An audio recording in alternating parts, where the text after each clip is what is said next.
people. And we have actions that show empathy, statements that show empathy, and personal connections that show empathy. So we're dealing in the world of empathy here. And before we get into that, we're going to have you do that as a table group. But before we do, someone offer what you would consider the definition or the distinction between sympathy and empathy.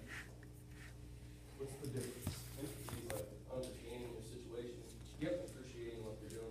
Sympathy is feel sadness for them. Yeah, you feel sadness for them. Good word. Yeah, so empathy is understanding, and sympathy is when you actually feel sad or feel sorry for someone else. When we feel sympathy for someone, we'll literally pull money out of our own pocket to help them. Every nonprofit in the world is sympathy-based. 90%. Right? We feel bad for something, and so we then create a nonprofit. People donate money that feels sympathetic to that cause, and then we use that money to help people that can help themselves. There's nothing wrong with that. Sympathy is fine. It's not a business objective. If you're going to put sympathy in your business, you need to go back to this list over here, and then you need to write sympathy. This is a line item now, and it's $10,000. Okay? Every year, no, and this is legitimate. Every year, we're going to give $10,000 worth of work away to people that can't get it themselves. Completely fine. But that's not your call now. You're not choosing who that is. Maybe there's some sort of a program where your company gives away an air conditioner to somebody every year. Fine. Whatever that is, that's now a line item. But we can't function that way because every customer will present a sob story to us. We'll drop our shorts every damn time. Right? There's no end to it. You can't run like that. So empathy is understanding where they're at, but not being willing to engage into an emotional party with them, right? Jumping into the, oh no, really, oh man, this is, yes, let's all cry together. And then here, let me pull money out of my pocket and help you. Which is what you're doing, by the way, when you discount. Pulling money out of your pocket to give to your customer. You think about it like that, you'll discount less. That's the truth. When you discount, where does that money come from first? Profit. If we're looking at our business plan and we start to discount, we start chipping money out of that $300 an hour, where do you think, what's the first thing that it comes out of? Profit. Profit disappears first, and the second thing is always salary. You give away your profit, and you give away your livelihood. How's that going for you? Yeah, and it's the guys who do the most discounting that are often the ones that want to, are asking for a wage increase, ironically. So get that straight, quick. Earn your wage increase. Right? Discounting, not optional. Just get out of that world entirely. That's sympathy, you don't need to live in that world. Empathy is value added. So let's deal with empathy from that place of understanding. I'm going to invite you and your group to answer the questions on page 46, 47. Actions that show empathy, these are things that we're physically doing, like so a clear example of that would be putting on shoe covers. That's an action that shows empathy. I care, I understand, I'm going to protect the property while you're in your home.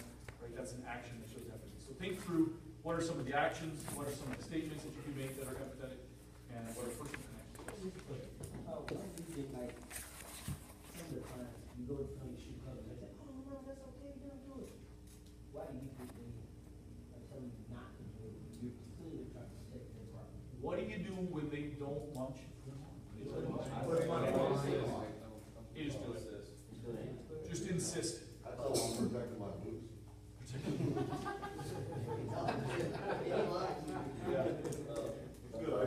Yeah, and it happens from time to time. You're like, yeah, we can have this conversation, but just let me put on my shoe covers while we do. Right? And because there's no chance I'm not walking anywhere else but I'm off. This is what I'm going to do. Usually when I say that, I'd be glad to have this conversation with you, but let me put on my shoe covers while we do. And then you get it.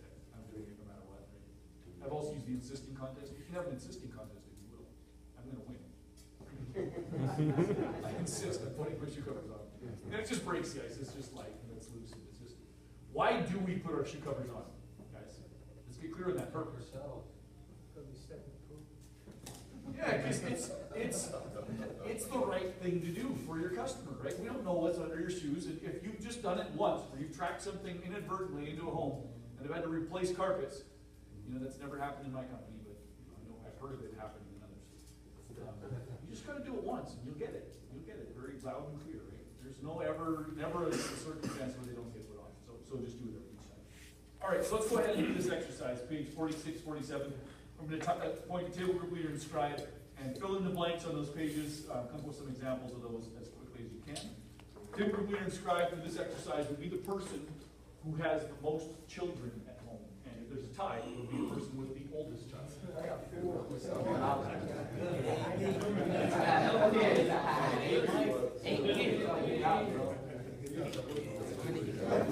Really quiet. What's going on?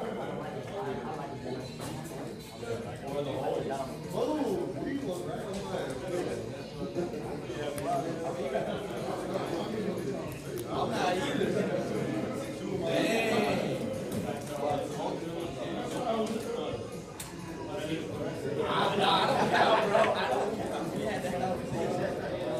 I don't think I've asked you. How many kids at home?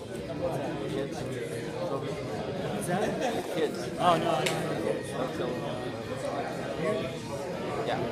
4 girls. How old are they? 2 that are 21, 2 are 17. No. My wife has 2 girls. And I have 2 girls.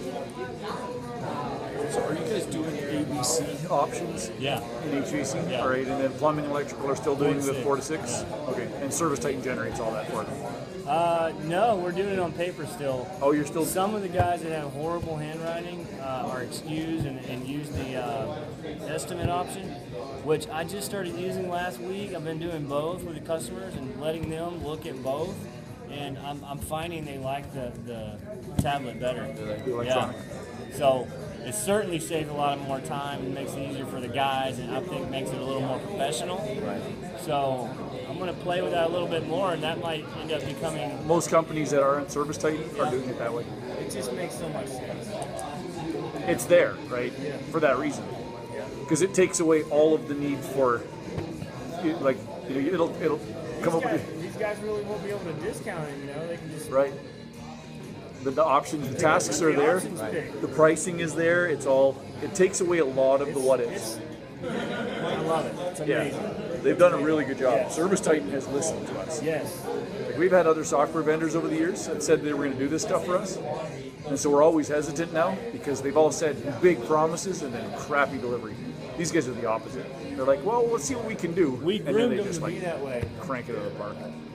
You've groomed them to be that We way? groomed them to be that way. Is that right? We're one of the first companies that helped Is that groom, right? yeah. Really? And we were the guinea pig for a long time. Yeah. And we finally said, you know what? We're not going to be the guinea pig. You guys are big enough. There's other companies that can be guinea pigs. You guys go figure out, and we'll come back. Because they asked us to help them develop that very same thing. That's awesome. No, no more guinea pig. We'll figure it out. But it was when Keith was coming to us with his version of that presentation tool. Yeah. Bundle. And I came and I kept going to Keith and I said, we should do the bundle thing. And then they talked about service type. I was like, we should help them. He's like, no, we're not helping them anymore. Let them go figure it out, and then we'll look at it. If And then give us the solution, we'll yes. I said, okay, I get you. He's got 4 girls, 2 17 and 2 21-year-olds. And I'm like, you got twins? 2 twins? No, his wife has the exact same age kids as him. Oh, really?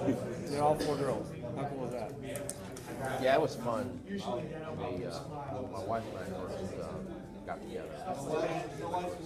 The girls were much younger, so yeah, it was nice to have 2 the same age. The other two the same age, and our youngest 2 are best friends. That's awesome. Yeah, And how old were they when you got together? 9. Okay, so that's significant, yeah. So they're really close. Wow. That's awesome. That's awesome. Good stuff.